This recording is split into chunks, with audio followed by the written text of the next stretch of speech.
Татарстанда холык ара багларны яклау көненә багышланган бик күп мәдәни чаралар үткәрелде. Алар арасында Уен-фест аеруча зур әһәмияткә ия. Ул республикада яшәүче төрле халыкларның милли уен үрнәкләрен барлый. Халык уеннар үзенчәлекләрен хәбәрчеләребез дә күреп кайтты.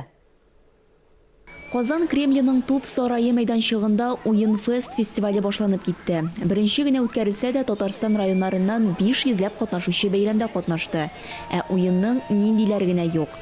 Выбиралась пара, они на определенную считалку.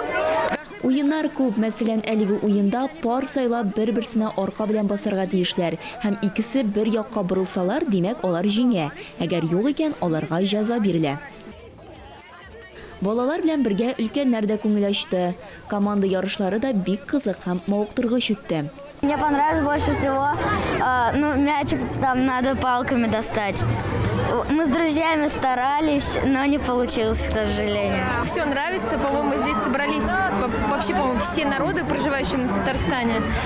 Разные костюмы, разные игры. Я успела поиграть несколько игр, и я отдохнула душой. Уен-фест фестиваленең үзенчәлекләре белән Татарстан президенты Рөстәм Миңнеханов та танышты.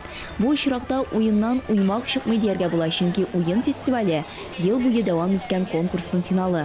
У нас был объявлен конкурс, где Без узган елык бәйге игълан иттек. Анда һәр ишегалды командасы катнашты. Алар видеоязмалар әзерләде һәм аны төрле пабликларда, социаль челтәрләрдә урнаштырды. Мондый роликларның гомуми саны 100 меңнән артып китте. Финалга 100дән артык команда сайлап алынды. Төп җиңүчеләр дә, катнашучылар да бүләксез калмады.